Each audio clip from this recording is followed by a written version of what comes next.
Buenas noches. It is I again, your mental health nurse practitioner, Mr. Earl Delk.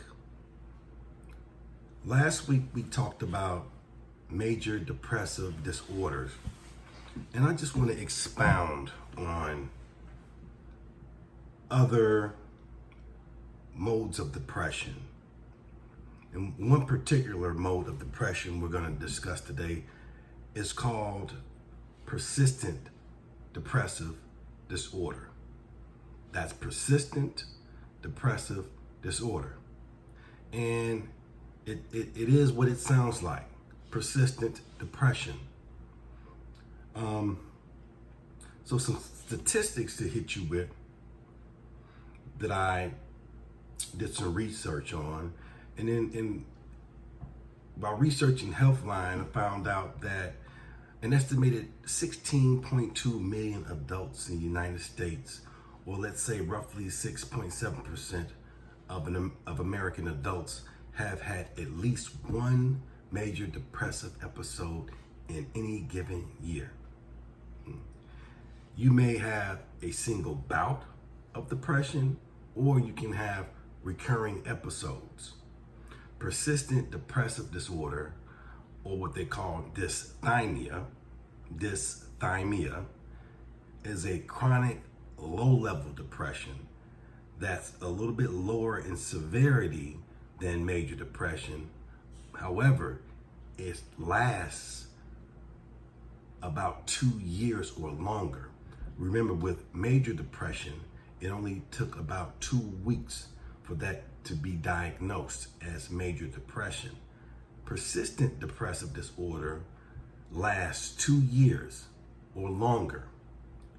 These continuous feelings of deep sadness and helplessness are prophetic, in addition to other symptoms such as low energy and indecisiveness, inability to make decisions.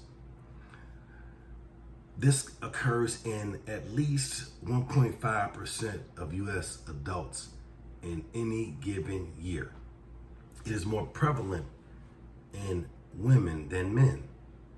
And half of all the cases are considered very serious. Why more women than men? Maybe women stress more than men. There are other factors at play, maybe in thyroid issues and hormone issues, that may cause women to have more persistent depressive disorder than men. But we'll review that at a later time.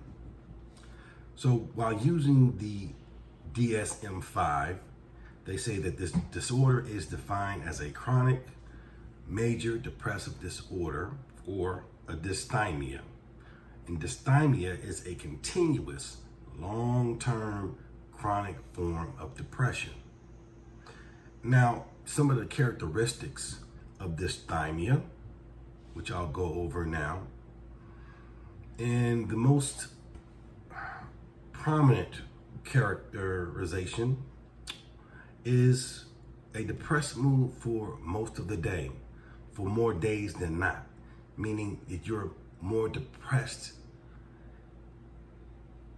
on a continuous basis than the days that you're not depressed. So let's say in a 3-month period, you'll only be non-depressed a few days out of that 3-month period.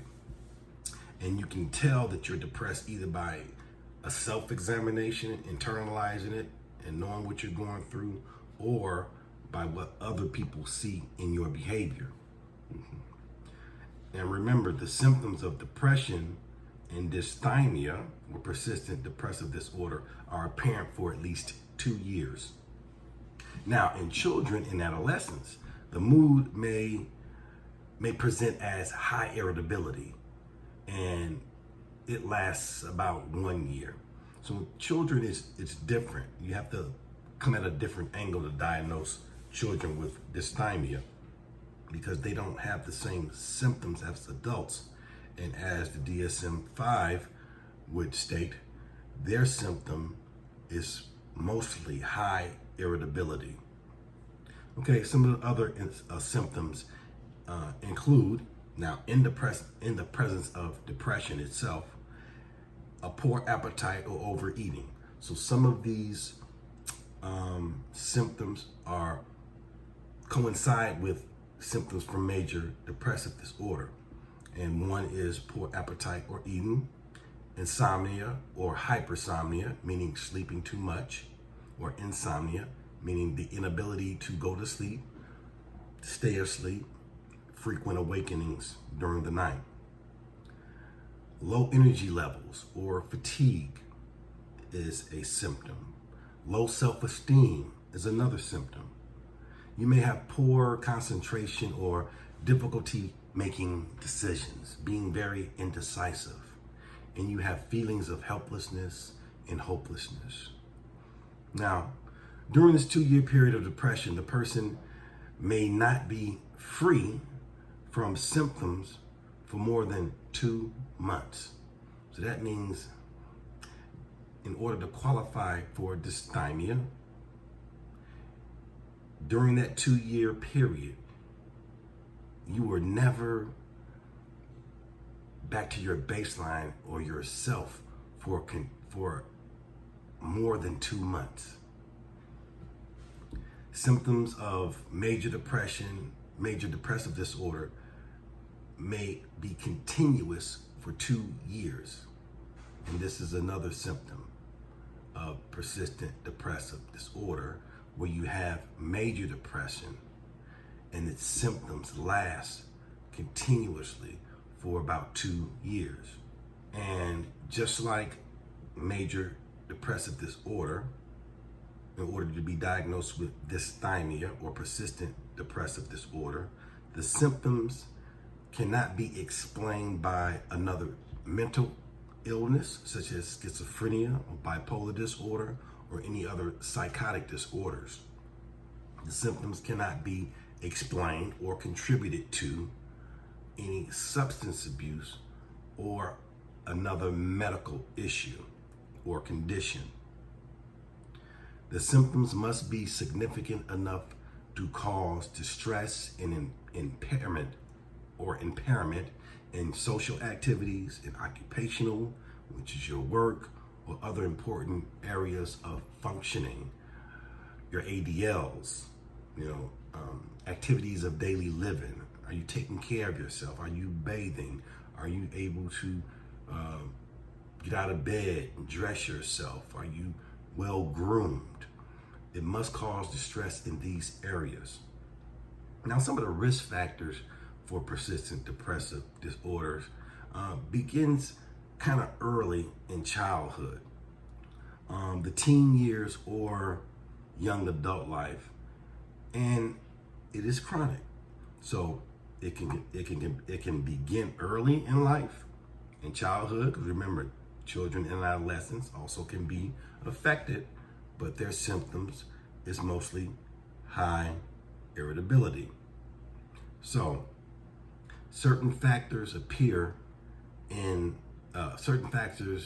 increase the risk of developing or triggering persistent depressive disorder. And some of these factors are having first-degree relatives, like a mother or a father with major depressive disorder or other depressive disorders. When they say first-degree relatives, that means the people who are closest to you, brother, mother, father, brother, sister. Another risk factor is traumatic or stressful life events or situations, such as the loss of a loved one or financial issues or financial problems. Now, personality traits that include negativity can also be a risk factor. Low self-esteem and being too dependent, self-critical, or pessimistic are definitely risk factors for persistent depressive disorder. Now, another risk factor is having a history of other mental health disorders, such as a personality disorder.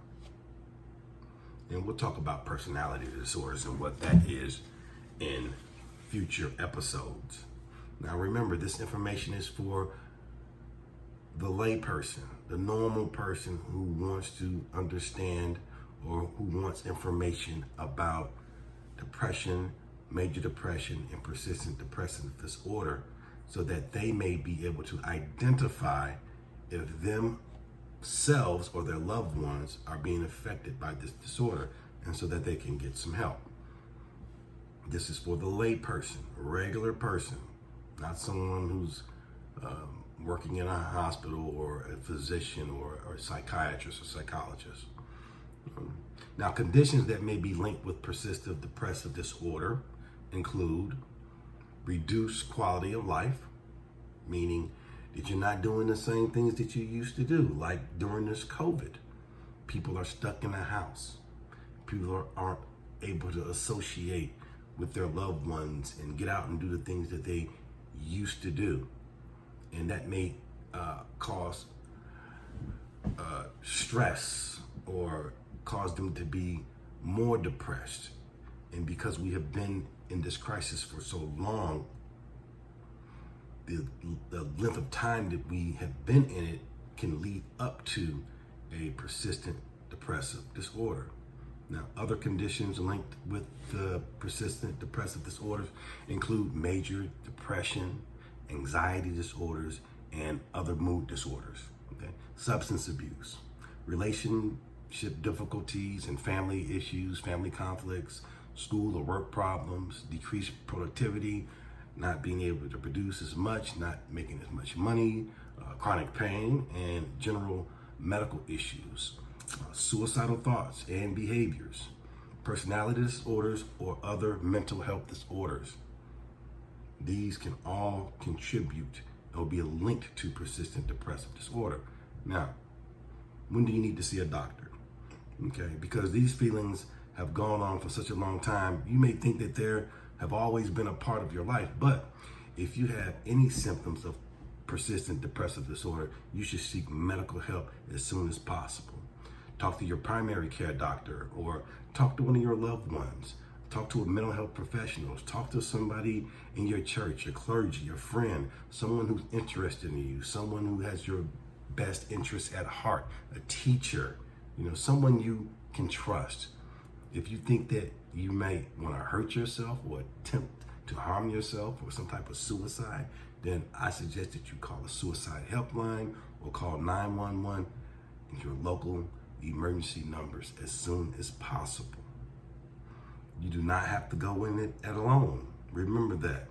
There is help out there, and you should not struggle with these disorders alone. I am Earl Delk, and this has been Psychonomics 357. Don't forget to subscribe and hit the like button. Until next time, stay up and be easy.